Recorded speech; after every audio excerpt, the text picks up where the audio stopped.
Marvel, también recordémosle a todas las personas que si no han bajado nuestra aplicación de HJFK, lo hagan ya mismo. Y además, que nos sigan en todas nuestras redes sociales. Nos consiguen en YouTube como HJFK Radio, todo pegadito. En Instagram, @HJFK Radio 2020. Y bueno, vamos a empezar a entrar en materia.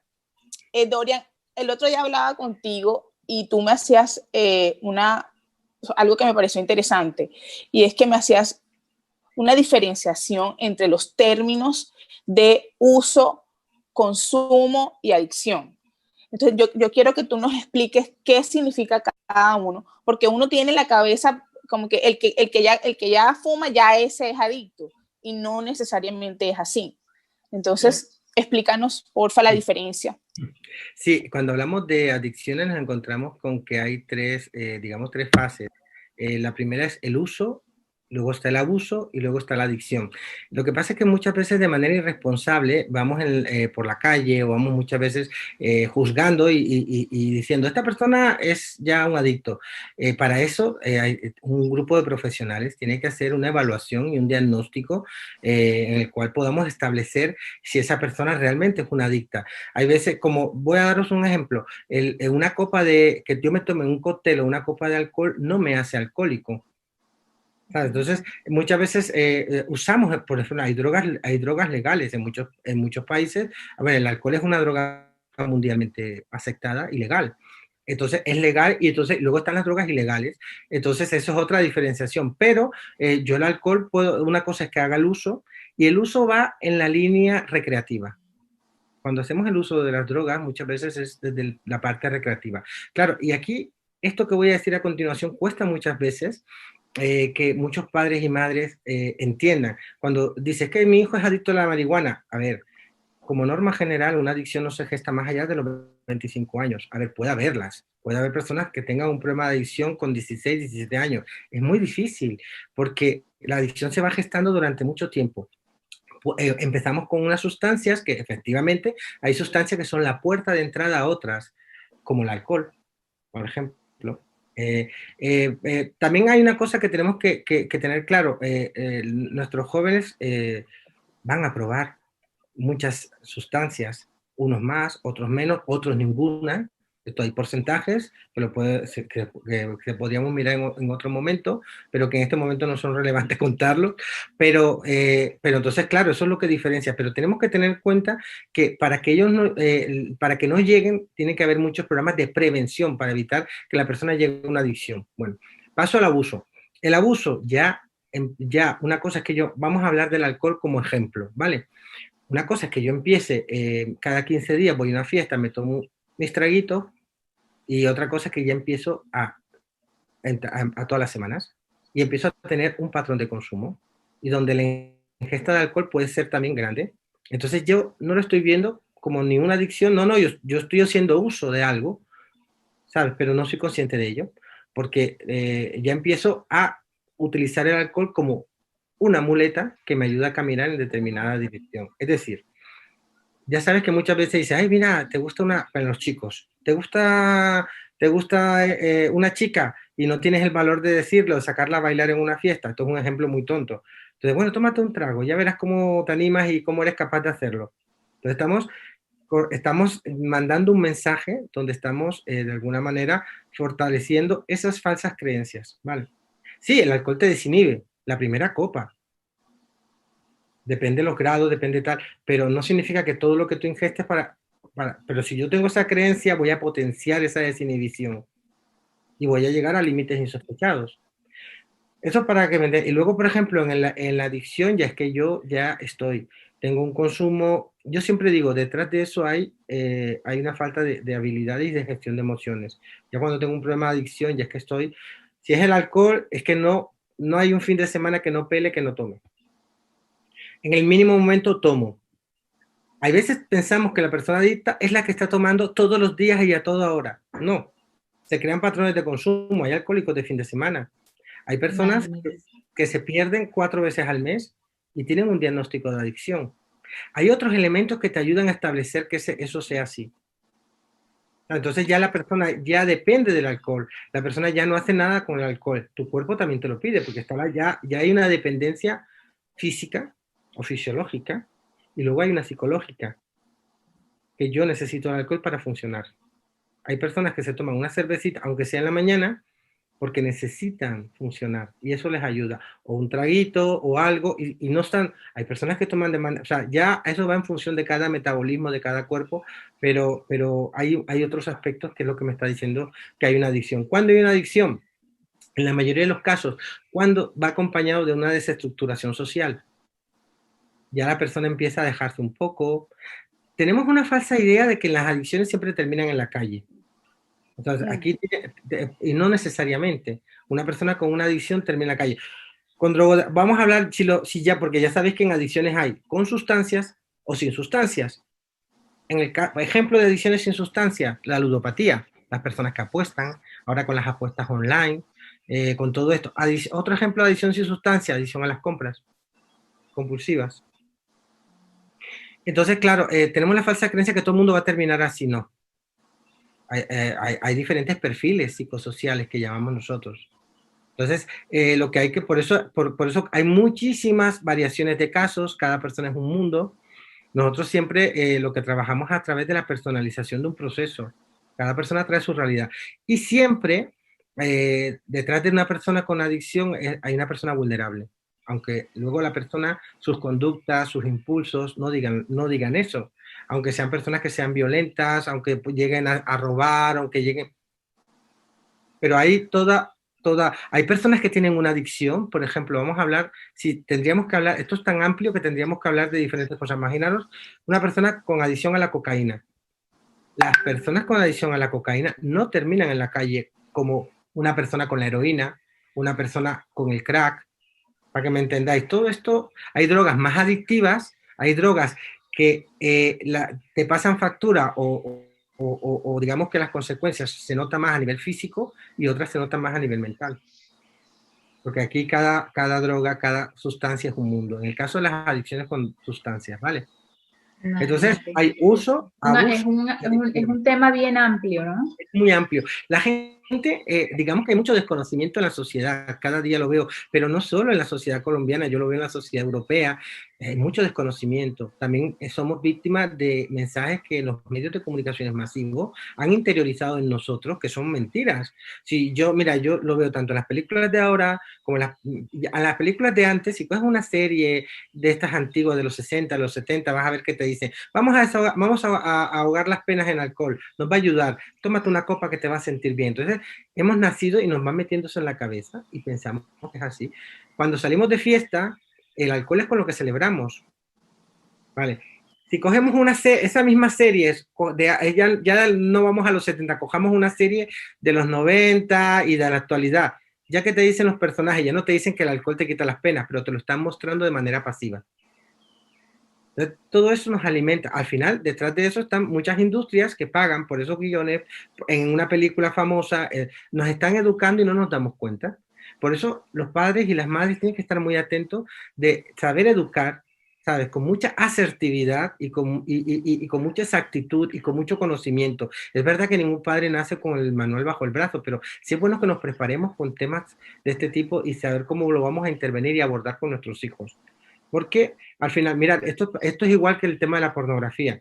Hay veces es la pornografía la que educa a los jóvenes y a los niños. Porque en casa, muchas veces decimos, no, es que en el colegio le hablan de eso. Venga, va al colegio, venga. No, tú tienes que por lo menos saber qué conoce tu hijo o qué conocimientos tiene tu hijo. Y tu hijo te va a decir, no, mamá, yo no quiero hablar. Por eso tú tienes que, desde pequeño, crear ese vínculo y es el que puedas hablar con él, porque si lo coges a la adolescencia, cuando el niño ya no quiere hablar. No quiere hablar, pero es que no lo construiste desde los 7, desde los 8, tienes que cogerlo mucho antes para que él se eduque a hablar de diferentes temas, no cogerlo en la adolescencia cuando es el peor momento. Bueno, un poco para que me entienda, me fui un poco por otro lado.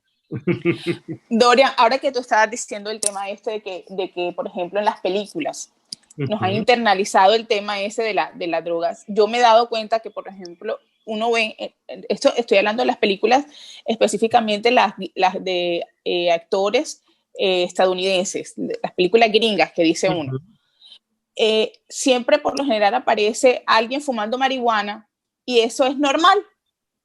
Si es, por ejemplo, en las comedias, tú ves que la típica comedia gringa de los amigos que se encuentran del colegio y que se hacían bullying y después terminan siendo amigos. Entonces, siempre en una película de esas terminan fumando marihuana y es normal.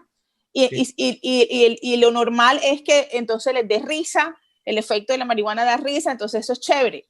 Y siempre lo ponen como una cosa normal, que como que hace parte del desarrollo de todo el mundo en Estados Unidos. O sea, todo el mundo en algún momento de su vida fuma marihuana. No, incluso, Mari, eso también sucede aquí en Colombia. O sea, te muestran a muchos jóvenes, pues también, les muestran como que la marihuana es medicinal, no te hace daño, no te perjudica tu salud, pero resulta que es la puerta de entrada a muchas cosas más. Sí, así es.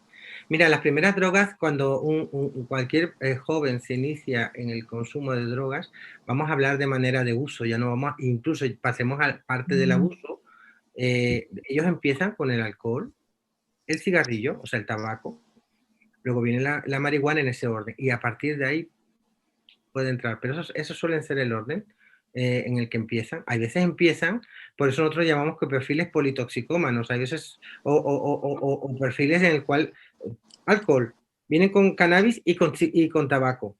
O sea, estamos hablando de que al final están consumiendo varias sustancias. Y lo que decía María Claudia, normalizar, que nos llevan a normalizar cosas que no lo son. Y hay veces, yo he tenido personas que me dicen, no, es que cuando consumen, tienen unos efectos fatal, pero traen una adicción y no pueden parar y no lo disfrutan. Hay gente que lo disfruta y gente que no, pero claro, yo aquí voy. ¿Te lo venden como medicinal? Pues mira, yo tengo mis dudas y nosotros nos basamos en hechos científicos, pero como luego, si os dais cuenta, hay muchos fake news. Incluso yo siempre digo, si tú quieres saber si la marihuana realmente es buena, vete a la parte científica, a artículos científicos, que yo sepa de dónde vienen. No, porque esto pasa y esto me lo encuentro en Colombia y aquí. No es que leí un artículo más bueno y lo vi por el Facebook, me lo pasaron por el Facebook y ya lo doy por hecho. Cuando te está diciendo una serie de mentiras. Y siempre ¿verdad que sí? Y hacemos mucho caso a los fake news y esos son los que muchas veces van condicionando nuestras decisiones y nuestra vida. No, es que eso es normal. Vale. Sí, yo leí que eso era bueno, que eso no hacía daño. Mira, me decía, tiene un efecto analgésico, sí, tiene un efecto, quita el dolor, hay un montón de cosas que vale, tiene esas propiedades, pero también te pasa factura en otra parte. O sea, tiene un alto poder adictivo, tiene otras cosas que por mucho que las trabajen y las quiten todavía hay mucho que estudiar en el tema del cannabis. Hay muchísimo que estudiar, pero claro, ya lo están promocionando en productos, tal. Me decía una señora, no sé si ustedes recuerdan que en Barranquilla, no sé si algunas señoras mayores cogían el alcohol y echaban marihuana dentro y echaban clavo de olor y hacían toda una mezcla. El famoso ron compuesto. Para los dolores, para quitar los dolores. A los dolores, te los quita. Claro que te los va a quitar. Pero si yo te hago una analítica o un test de estos rápidos de THC, que es el cannabis, vas a dar positivo. De verdad. Claro. Entonces, porque la piel lo absorbe, me imagino. La piel absorbe y pasa flujo sanguíneo. Claro. Entonces, claro, al final la gente se está drogando y no se da cuenta. ¿Te quita los dolores? Pues sí, te los quita. Yo siempre digo, hay una cosa que siempre decimos, yo no intento ni demonizar las drogas para nada, porque las drogas existen desde el inicio de la humanidad. Si tú miras a nivel, toda la historia de la humanidad, las drogas están ahí desde siempre. ¿Sabes? El hombre siempre buscaba cosas. También una cosa es que culturalmente algo esté bien y otra cosa, pero aunque culturalmente esté bien aceptado el alcohol, hay muchísima gente con problemas de alcohol no diagnosticados. Sí. Fíjense ustedes en Barranquilla cuando te dicen que si no aguantas, que este tema no aguanta el trago. Y al final lo que estamos hablando es una persona que o está, yo para no diagnosticar, no sé, está en un abuso o en una adicción. Y yo diría que más en una adicción. Cuando una persona aguanta mucho tiempo, está en una adicción. Sí, porque eso no es normal que aguante tanto trago, una persona. Y tienes que aguantar y unas copas y no sé qué. Al final estamos creando alcohólicos en nuestra sociedad. Claro, como el concepto de drogodependiente es el que termina en la calle, no, eso no. Y como es una droga legal, no. Él aguanta. Y después vienen todas las patologías, o sea, las enfermedades asociadas y derivadas de este consumo cuando las personas ya tienen 50, 60 años. Y lo vemos. Y lo veo muchas veces. Lo que pasa es que normalizamos. No, tiene una cirrosis. A ver, también puede venir por otras fuentes. Claro. Pero no conectan que es por esto. No conectan que las patologías, toda la situación que esa persona tiene física y su salud mental es por eso. O hay veces incluso no detectamos que las personas tienen deterioros cognitivos. No piensan, porque claro, destruyen neuronas y están viviendo de una manera exagerada. Dorian, yo te hago una pregunta. ¿Por qué vemos muchas veces casos de personas que ya siendo adultas es que se inician en las drogas? O sea, uno pensaría que de repente un joven por las amistades, por la tentación, cae en las drogas, pero a uno se le hace raro y tú a veces piensas y dices, óyeme, pero esta persona era normal, era una persona común y corriente y después de viejo, como dice uno aquí, fue que se metió en las drogas o mujeres que ya siendo adultas fue que se iniciaron en las drogas y en la adicción a las drogas. ¿Eso por qué sucede? Siempre, cuando hablaba yo de la vulnerabilidad, que son personas vulnerables, tendríamos que ver la mochila que esta persona trae de su vida hacia atrás. Siempre hay situaciones que te van marcando. Eso que dices tú es cierto. Hay personas que se inician en el consumo de las drogas cuando ya son muy adultos.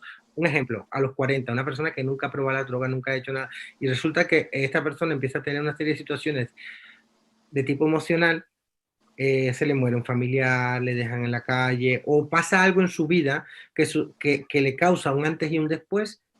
Puede ser que se convierta en un postraumático, esa traba emocional, algo que es tan doloroso que él no es capaz ni su cerebro de asimilar, entonces le puede llevar a un consumo. ¿Vale? Claro. Yo he tenido personas, mira, antes estábamos hablando del tema de la homosexualidad, yo he tenido personas que hay muchísimos motivos por el cual una persona puede estar en la droga. Y a veces la gente, al final lo que busca es la evasión. Ellos te pueden decir que, no, yo siempre les pregunto, ¿por qué consumes tal? ¿O por qué tienes esta adicción sin sustancia?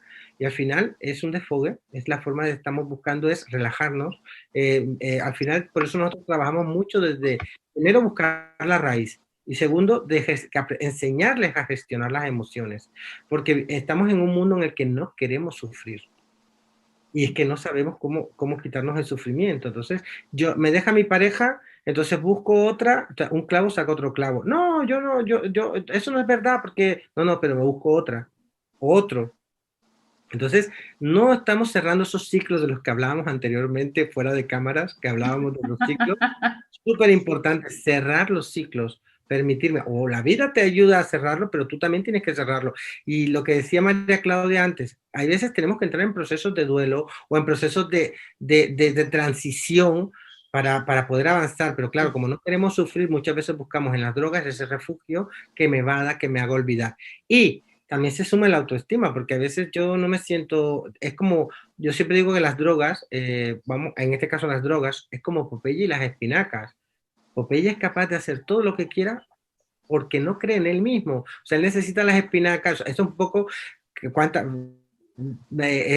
aventura de los cómics, ¿cuántas enseñanzas nos han dado? Pero cuando Popeye come espinacas, él es fuerte y es capaz de hacer lo que quiera, de conquistar a una chica, en este caso Oliva, de rescatar a un malo, llega a ser lo que no podría ser sin espinacas. Entonces, esto es un poco digamos, el símil que hago de las drogas. Al final, yo con las drogas me siento capaz de hacer cosas, pero claro, esa es mi percepción, porque quizás desde fuera la percepción es otra.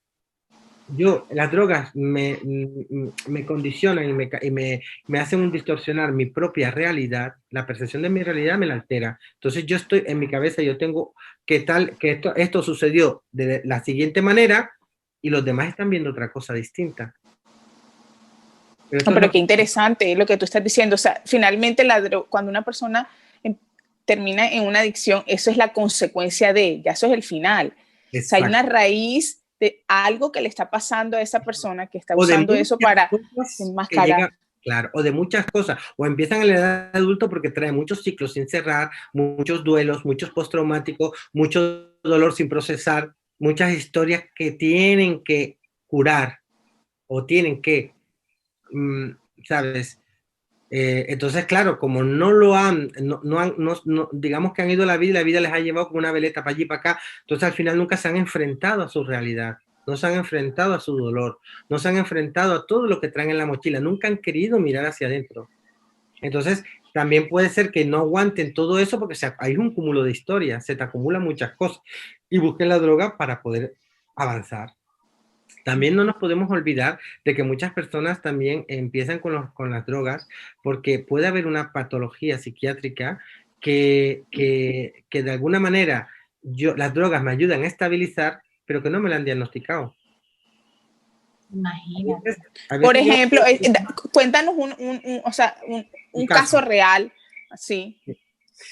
Yo, por ejemplo, hay muchas personas que consumen drogas porque les ayuda a funcionar bien. Mira, por ejemplo, yo tengo mucho el ejemplo de las personas trastorno de déficit de atención y hiperactividad y siempre le digo a los padres y a las madres, si tienes un hijo, pilas con esto porque es una persona que tiene todas las papeletas para hacerlo. ¿Por qué? Porque las personas TDAH, y yo lo digo, yo soy TDAH, tenemos las revoluciones cerebrales muy altas. Entonces, un cerebro TDAH está muy aquí y el cerebro normal está aquí abajo. Entonces, cuando, por ejemplo, el cerebro TDAH consume cannabis, digamos que nuestro cerebro no es un cerebro que a través, o el entorno te ha educado, a través de tu familia, a través de unas cosas, te ha ayudado digamos, a la parte cognitiva, a controlarla, porque a veces no tienes déficit de atención, no te concentras, no eres capaz de leerte un libro, hay cosas que no puedes hacer propias derivadas de ese trastorno y no lo sabes que lo tienes a lo mejor. Hay personas que no manifiestan la hiperactividad y no se nota.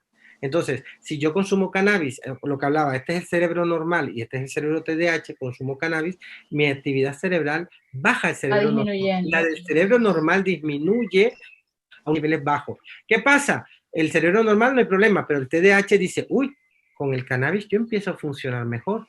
Siento que me concentro, puedo estudiar, puedo hacer, y entonces ahí empieza mi andadura que termina en una dependencia del cannabis.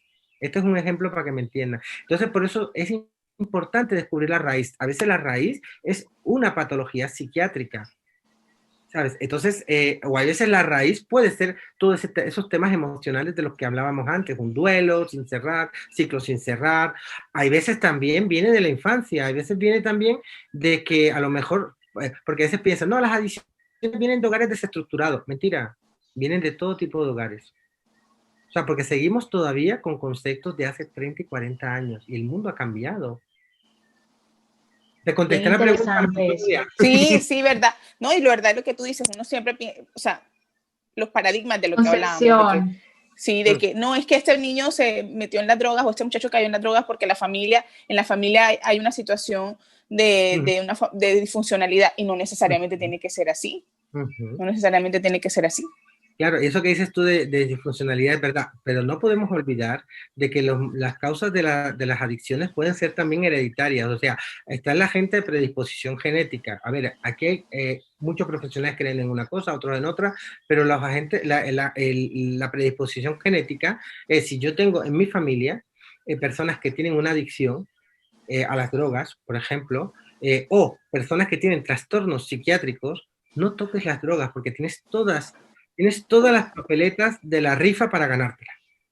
Para ganarte que tú desarrolles una enfermedad mental o que desarrolles una adicción. Claro.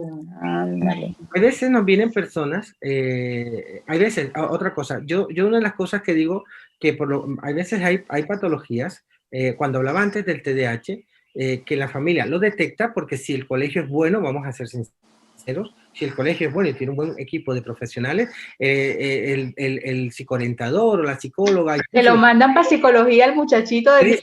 Oye, mira, y entonces te puede decir la persona, oye, mira, este chico será hiperactivo, ¿por qué no le llevas a un gabinete y que le hagan un test? Sí, que le hagan una evaluación, un diagnóstico, a ver si realmente esto está bien, pero como hay colegios que ni siquiera se preocupan por eso, porque es que es verdad, muchas veces pasan desapercibidos. Yo he visto de todo en esta vida, en toda mi andadura profesional, he visto de todo. Entonces, a veces, y si a eso le sumas que dentro de su familia ellos son unas personas idealistas, idealizan la relación de su hijo, y mi hijo nunca, mi hijo no, y si alguien le ha dicho, porque hay padres que se molestan porque, y esto me lo han contado, porque cuando nuestros usuarios empiezan tratamiento con nosotros vamos del presente al pasado, veo qué fue lo que le trajo hasta aquí. Vamos empezando a ver qué es lo que le trajo hasta aquí. Y créanme que salen muchas cosas. Entonces muchas veces te das cuenta que los padres te dicen, no, es que mi madre no le prestó atención. Y te das cuenta que la madre idealiza al hijo.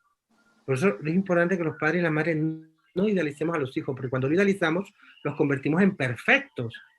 Que tu hijo se va a equivocar, tu hijo va a meter las patas y tiene que hacerlo. Y es parte de nuestro proceso evolutivo, permitirnos esos fracasos, esas equivocaciones. Pero a veces desde esa idealización no lo permitimos. Y cuando vemos que nuestros hijos cometen errores, a veces ni los queremos ver. Y esa misma, y la misma condición que yo tengo como padre, se la transmito a él. Entonces yo me autoengaño y él va a imitar el autoengaño en su vida. Cuando tenga un problema de adicción no lo va a reconocer y te va a decir, no, yo no tengo un problema, se está autoengañando.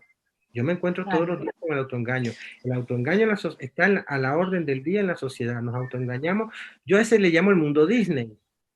Es el mundo de príncipes y princesas, ¿sabes? Es el mundo perfecto, es el mundo donde yo quiero alcanzar la pareja ideal y eso no existe. Es el que nos enseñaron a nosotras que nos íbamos a casar con el hombre perfecto y cuando viene a ver uno, ay, mi amor, nada es así. Entonces, el totazo en la cara. No, este mundo Disney donde nos han dicho que tenemos que ser, las chicas tienen que ser princesas y los hombres tienen que ser unos machomanes. Tienes que ser tal y tienes que abrir la galantería, o sea, ese tipo de cosas que se pueden dar, pero siempre en las parejas tiene que ser de mutuo acuerdo. Todas esas mentiras nos las han ido contando y esas mentiras son las que dominan nuestra vida y las que nosotros les transmitimos a nuestros hijos porque las creemos. Yo hoy me he metido con muchos temas, hoy me he metido con muchísimos temas. No, a mí me pareció muy interesante lo que tú dijiste acerca de, en el caso de las adicciones, que se termina siendo como la máscara que se pone la persona para no sufrir. Y vamos al tema de eso lo echamos para atrás y lo mezclamos con el tema de los padres. Y es que, y me incluyo, uno como papá o como mamá, no quiere que su hijo sufra, no quiere que le pase nada, no quiere que sientan dolor.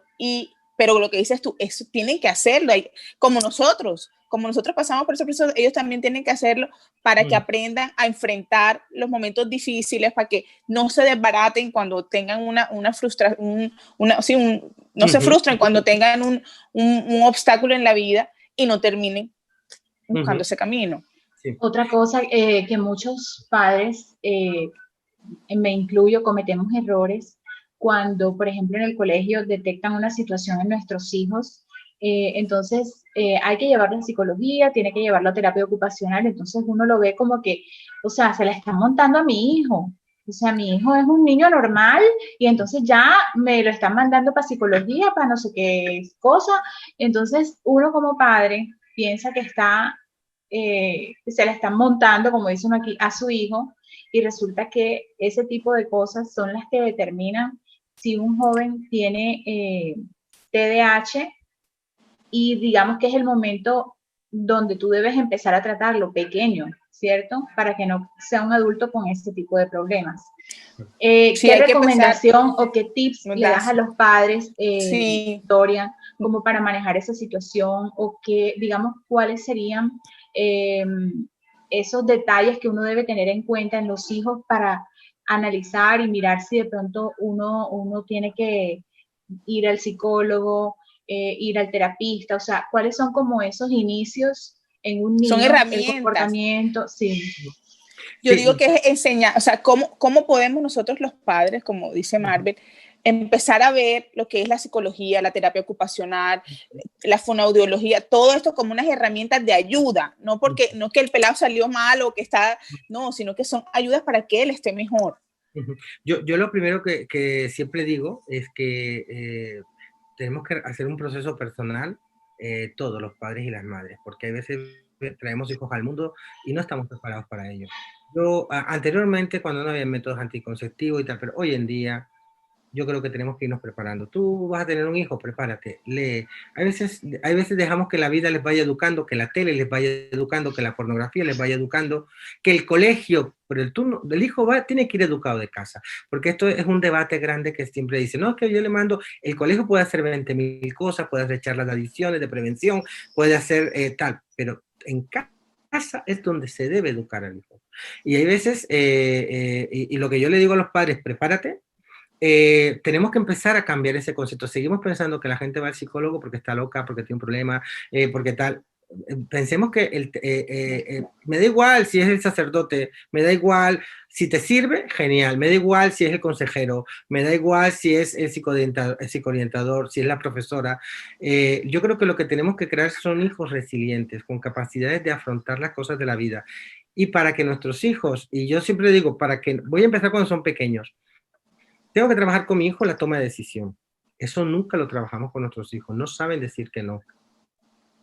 Tenemos que trabajar con nuestros hijos la comunicación. Nos pasamos todo el día dando órdenes. Lávate los dientes, sube, acuéstate. Ya hiciste las tareas, ya hiciste tal. Que no suba yo porque ta. Entonces no estamos enseñándoles el valor de la responsabilidad que hay detrás. Entonces lo hacemos. Tercero, tenemos el modelo de patrón de conducta de que hicieron nuestros padres con nosotros. Eso no vale hoy. Pero yo soy muy directo, perdonadme. No vale para nada, porque seguimos con esas ideas. No, prepárate, porque el mundo ha cambiado, las cosas son de otra manera. ¿Sabes? Cuando hablo de comunicación, yo tengo familias, yo siempre digo, quítales el móvil a la hora de comer, porque si no, no se generan conversaciones en la mesa. Espacio.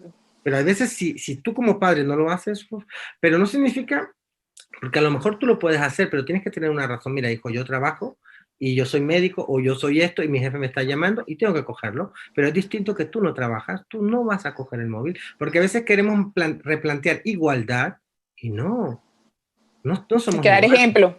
O sea, yo puedo dar ejemplo que sea algo personal, pero si mi jefe me llama o soy un médico que me están llamando los pacientes y es una cosa de vida o muerte, yo se lo tengo que explicar a mi hijo, tengo que decir el valor de la responsabilidad. Luego, interiorizar que las personas nos ayudan, los colegios nos ayudan, pero también como sociedad tenemos que cambiar porque estigmatizamos. Ay, mire, ese niño está fatal, le están llevando al psicólogo. Y todos esos niños yo los tengo después. Ya no los tengo en adicciones, pero sí los tengo con problemas porque salen rebotados de los sistemas educativos tradicionales. Son niños que vamos anulando, porque hay adultos que muchas veces cometen errores. Yo esto lo he visto mucho. Entonces, muchas veces, mira el hijo del vecino, no, menos mal el mío no. Yo siempre cuando veo esto, quiero decir, no se me ocurre juzgar. Y a veces vivimos en un mundo que juzga permanentemente. Yo voy a decirlo muy, muy bruscamente, escupes para arriba y te cae en la cara. Así es. Tics, yo siempre digo, trabaja, toma decisión, comunicación, preocúpate por trabajar su autoestima. Importante. Hay veces les llevamos de cabeza a que sean dependientes emocionales en el futuro. No, ya no es un asunto solo de niñas, es un asunto de niñas y niños, le estamos llevando. A veces le estamos hipersexualizando desde pequeño. Todo eso pueden terminar no le estamos fortaleciendo la autoestima, ¿sabes? Dejamos que la proyección, yo siempre digo, otro ejemplo, porque al final le va a llevar no solo el tema de las adicciones, sino cualquier conducta disruptiva. A veces no controlan impulsos, rompen cosas, se autolesionan también. A veces ya no es las adicciones, sino tienen otro tipo de conductas que no les van a ayudar. Y todo esto es falta de habilidades de gestión emocional y de trabajar en la autoestima. Y no le tengamos miedo de ir al psicólogo. Yo siempre recomiendo, también preocúpate también de que el psicólogo conecte con tu hijo. Y sobre todo cuando yo le llevo a un terapeuta, que hablemos el mismo lenguaje, porque si papá dice A, mamá dice B, y el psicólogo dice C, aquí no estamos haciendo nada. Estamos dando mensajes equivocados. Tenemos que estar todos, discusiones entre papá y mamá. Esto también es algo lo cual no nos podemos negar, que los niños son manipuladores, no es ni malo ni bueno, son así. Es parte de su condición. Claro, entonces, y sobre todo trabajar mucho las emociones con los niños, porque a veces decimos que no, y no les llora, no llores, vamos reprimiéndoles desde que son pequeños el que lloren, el que expresen sus emociones. Toda la vida tenemos siglos de estar con ese tema y hemos avanzado, pero creo que deberíamos avanzar más. Que ellos gestionen emociones. Si yo siempre me dicen, no, es que el hombre, en las mujeres sí gestionan mejor las emociones que nosotros, es verdad, pero también nos dicen, es que los hombres, no, pero los hombres pueden llorar.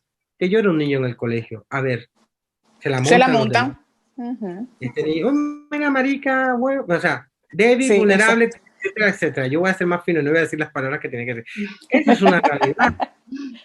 Perdón. Sí, es verdad, sí, es verdad. Se la montan. Entonces, estamos reprimiendo que las personas expresen sus emociones. Si un niño le da un abrazo a otro y estamos pensando en que va a ser homosexual, que no tiene nada que ver. Y todo eso se lo estamos transmitiendo a nuestros hijos, todos nuestros propios prejuicios, nuestro desconocimiento se los transmitimos a ellos. Porque yo siempre digo, no nos olvidemos que los niños aprenden de la imitación, no aprenden de lo que tú le dices, porque lo que tú le dices es educación activa. Haz esto, haz lo otro, tal, ahí son órdenes. Él aprende de lo que ve de ti. Claro.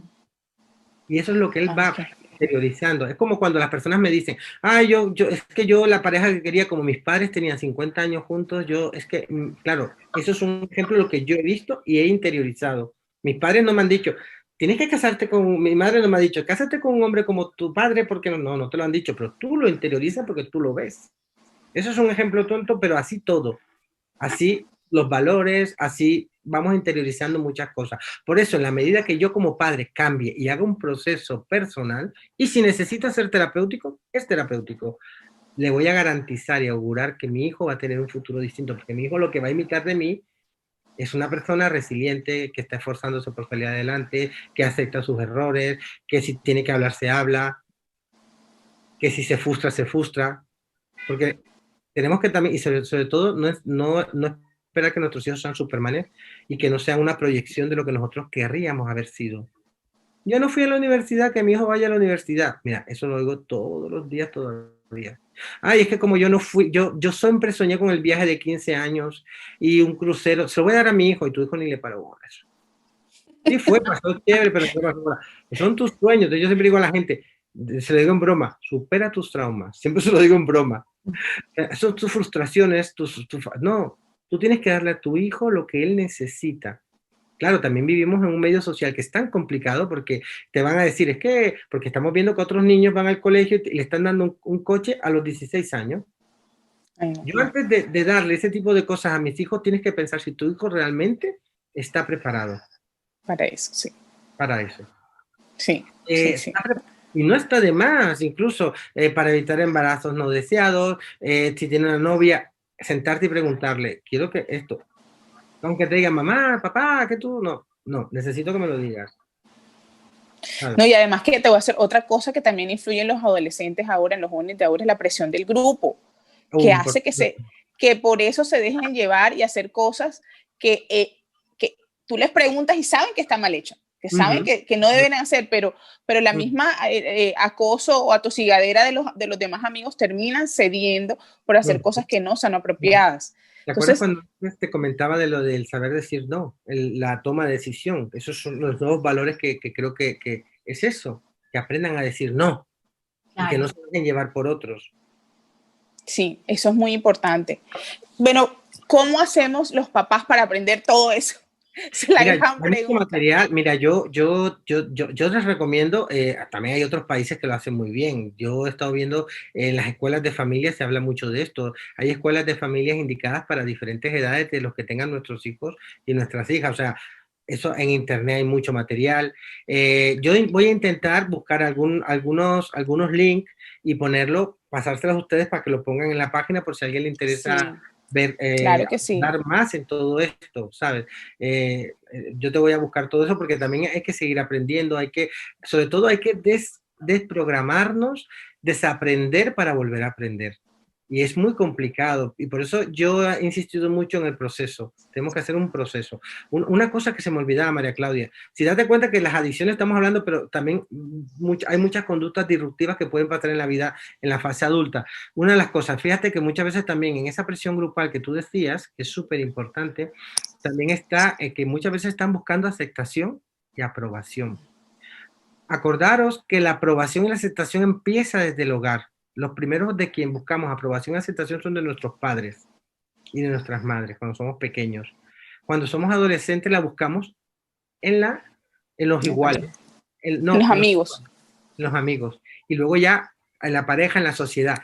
Tenemos que trabajar mucho esos aspectos porque esto es lo que suele pasar y al final se convierte en una dependencia emocional. Porque la gente siempre piensa que dependencia emocional es a la pareja. No. Hay a la familia, hay dependencia emocional a la pareja y hay a la sociedad.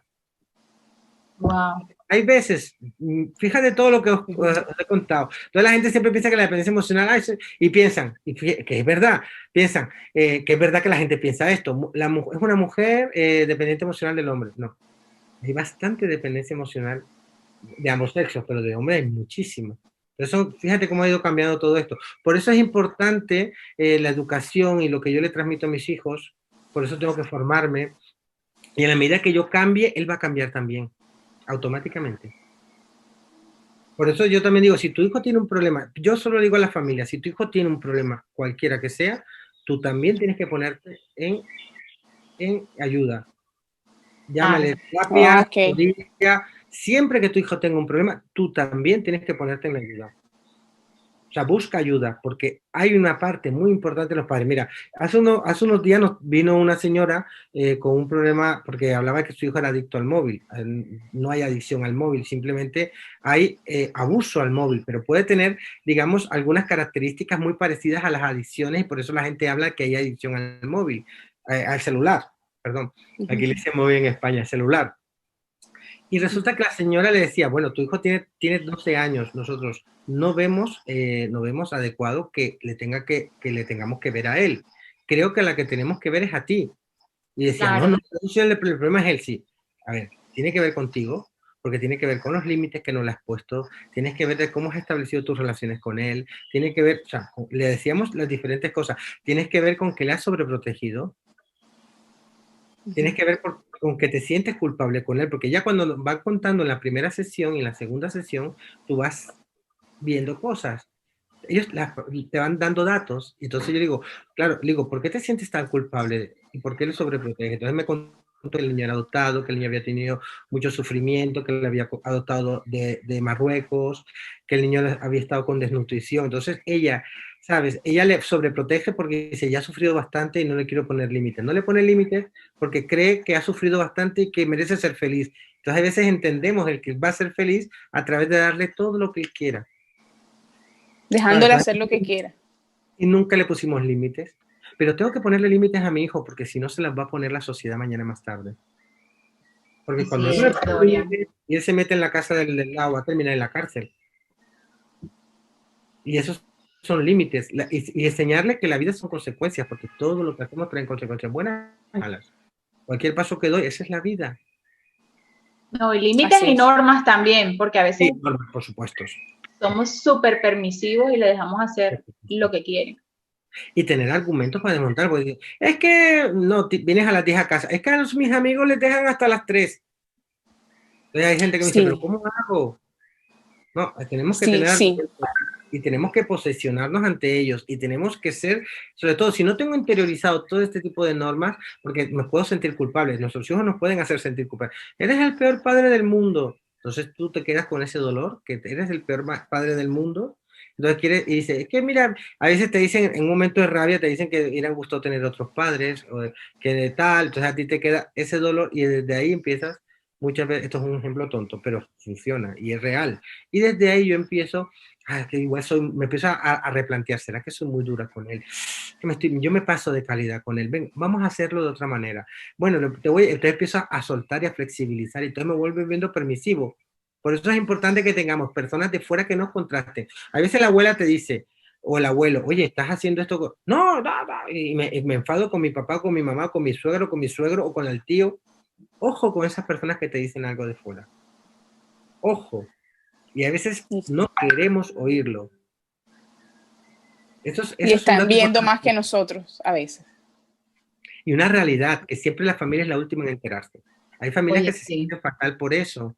Y yo digo que no se sientan fatal, porque mira, cuando yo te lo digo cuando me dicen, yo tengo hijos o hijas que vienen de un hogar y me dicen, y la madre dice, que yo no sé, se siente culpable de no haberlo visto antes. Bueno, ahí hay mucho que hablar, el por qué se siente culpable, por qué no lo ha visto antes, tiene que ver con esa persona, con la madre o con el padre. Lo que hablamos antes, puede idealizarlo, puede que esté idealizando a su hijo, puede que no haya querido verlo, puede que tenga un problema de habilidad de resolución de conflicto y cuando veo un problema doy la vuelta o espero que se resuelva solo o quiero pensar que se va a resolver de manera mágica, el universo, Dios, la religión. ¿sabes? Yo siempre digo, a Dios rogando y con el mazo dando, esto funciona así. Entonces, por todo ese motivo yo puedo no haberlo visto. Por todos esos motivos yo puedo. Y él, cuando yo le pregunto a él o a ella, ¿por qué lo has ocultado? Y siempre te dicen algo. No quería hacer sufrir a mis papás. No hay un hijo que no me lo haya dicho. Entonces, eso, yo cuando yo oigo esto es positivo, porque significa que hay un vínculo y desde ese vínculo podemos reconstruir cosas. Hay veces no hay vínculo entre el hijo o la hija. Se han formado verdaderos tiranos o tiranas. Entonces es más difícil, pero se puede hacer.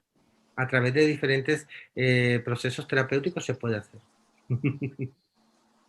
Bueno, el día de hoy hemos hablado de tantas cosas que de verdad que faltan como 1000 programas más, Dorian, para profundizar más temas que yo digo que a todos los papás, a todas las familias nos interesan muchísimo, muchísimo, muchísimo. Fíjate que Así es. María Claudia y Marvel, perdona que les interrumpa. Cualquiera que piense o coja el programa por comenzado, no piensen que no nos hemos ido del tema de las adicciones, que todo esto es lo que se trabaja en las adicciones.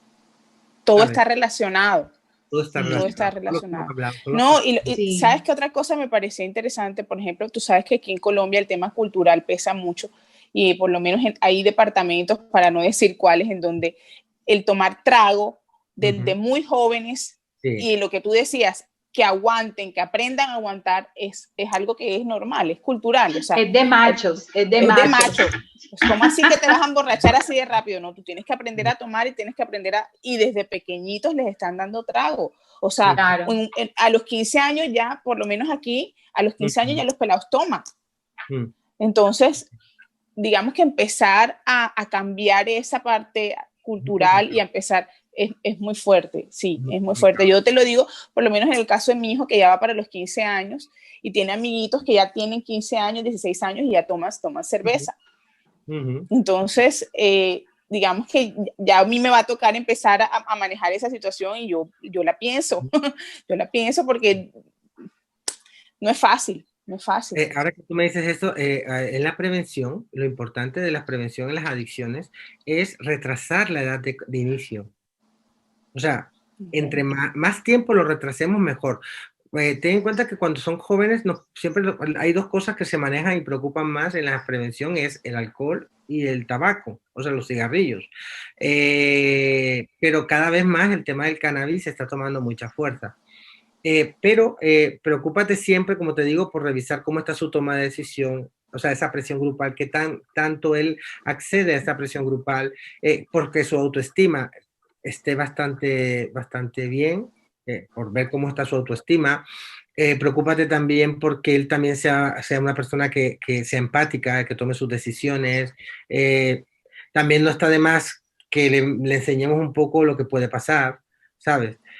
Pero sin demonizar el tema del alcohol ni las drogas, porque a veces hay familias que demonizan, ¿sabes?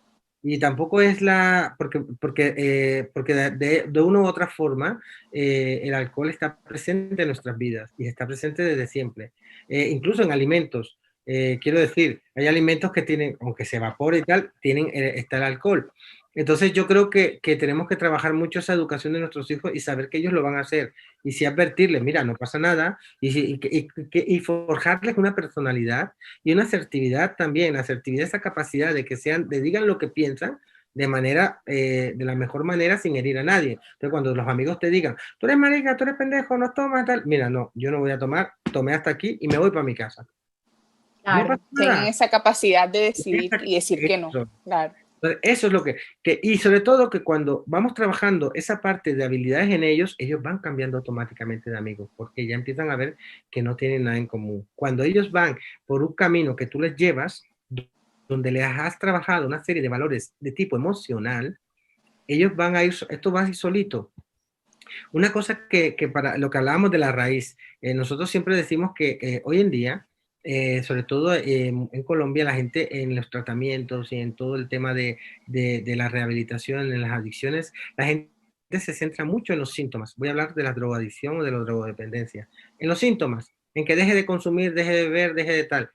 Y es importante, pero si yo no trabajo aspectos dentro de esa persona, a través de la conducta, a través de la familia, a través de los valores, a través de, etcétera, de las habilidades y destrezas a nivel emocional, el autoestima, etcétera, Si no se trabaja todo eso, esa persona va a volver a beber, va a volver a consumir marihuana, va a volver a consumir cualquier tipo de sustancia. Por eso siempre una cosa es que, no, es que lo llevaron a una clínica de desintoxicación, perfecto, y puede haber una psicóloga, pero estos procesos son graduales. Es decir, o a veces las familias te dicen, es que le llevé al psiquiatra y ya está, le dieron una pastilla. Bueno, las pastillas te van a ayudar hasta cierto punto. O sea, en los procesos de rehabilitación de las adicciones tiene que haber apoyos. Yo llamo que todo es una red de apoyo. O sea, es como la mesa que entre más patas le pongas, cada pata Va a es un ser apoyo, mejor. va a posesionarse y va a estar más firme en el suelo, con el suelo. Entonces, un apoyo a la familia. Si tienes pareja es otro apoyo. El tratamiento terapéutico es otro apoyo. El apoyo farmacológico, o sea, si tomas una medicación que te ayude, es otro apoyo. Los amigos, otro apoyo. Si tienes un trabajo que te apasiona, otro apoyo. Quiero decir, entre más cosas tengas, eso es muy importante. Y sobre todo, el ocio y el tiempo libre. Y tú, Claro en tu que experiencia, tú puedes decir que las personas que en algún momento han tenido una adicción se pueden rehabilitar, salir Sí, adelante y definitivamente no volver a consumir. no volver a consumir. Pero también hay que tener mucho, ten en cuenta que si depende de las edades, pero si entre más joven soy, es más fácil porque la persona está todavía formándose. Pero si una persona viene de muchos años de consumos de una adicción sin sustancia, por ejemplo, entre más años tenga, es más gradual el proceso, más no imposible, pero más difícil cambiar esos preceptos, todos esos conceptos interiorizados en los cuales él ha basado, o esas creencias en las cuales él ha basado su vida.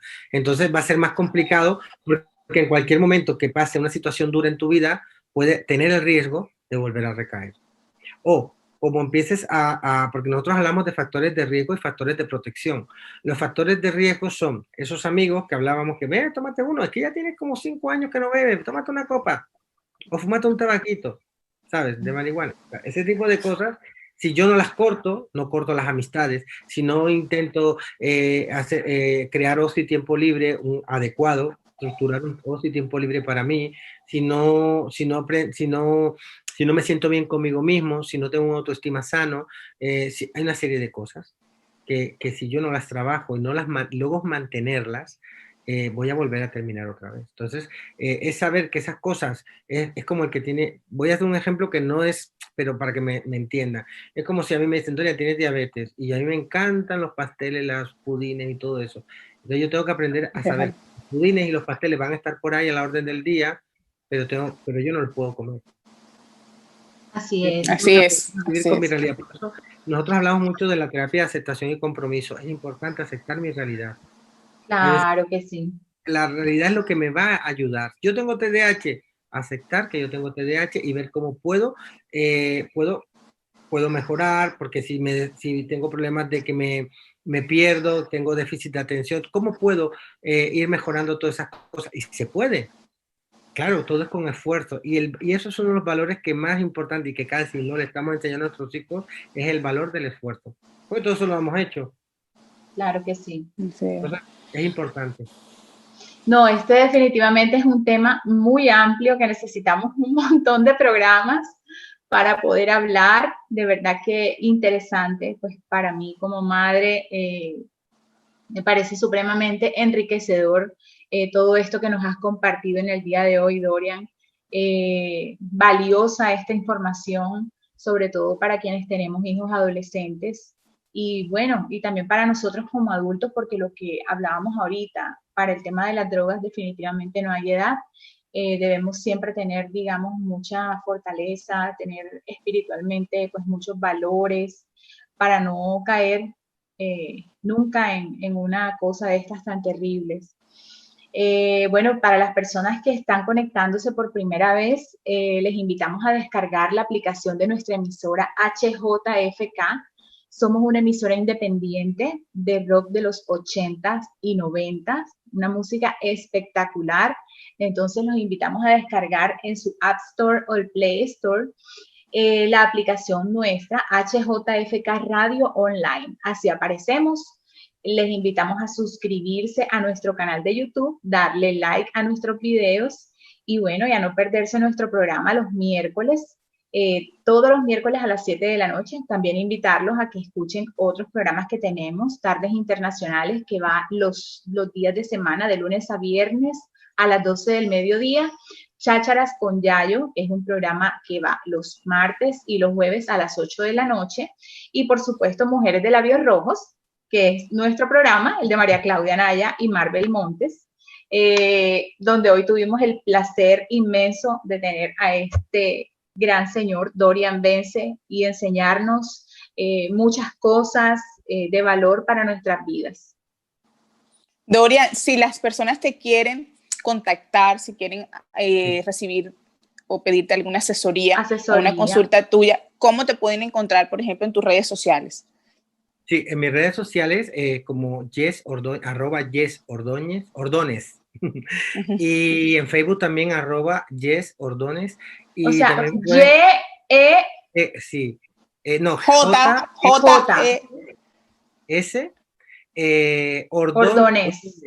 Como en vez de Ordóñez, pero sin la ñ. Sin la ñ, Ordóñez. Y tengo mi correo electrónico. No, pero es G rayita abajo. Rayita abajo, rayita al piso, Ordóñez. Sí, gracias, María Claudia, es verdad. Vete, tienes más identificada María Claudia.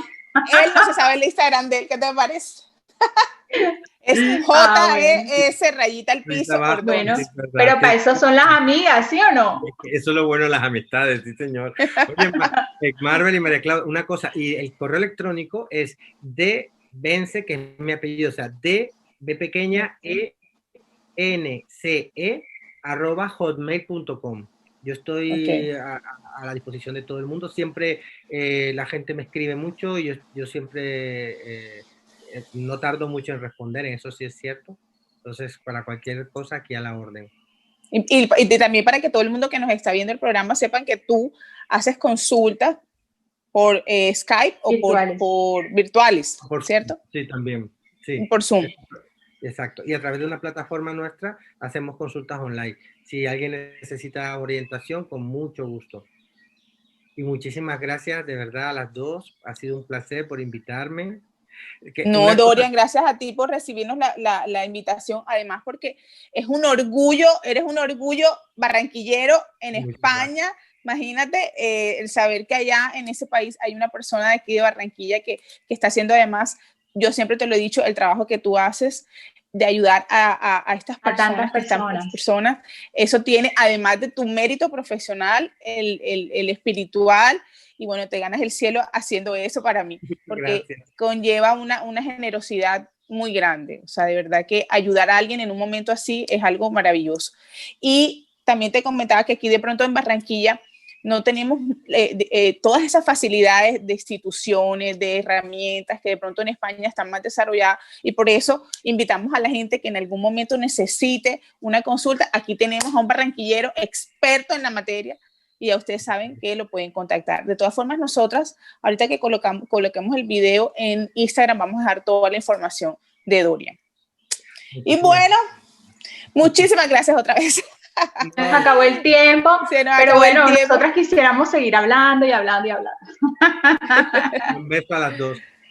Ay, gracias, Dorian, un placer de verdad haberte tenido aquí con nosotros. Esperamos que este no sea ni la primera ni la última, por supuesto, contar contigo más adelante. Y no, HJFK será tu casa, siempre. Muchísimas gracias, y aquí a la orden lo que necesiten. Ay, gracias, un abrazo. Un abrazo. Buena noche. Beso. Chao. Y chao, chao. Chao, chao.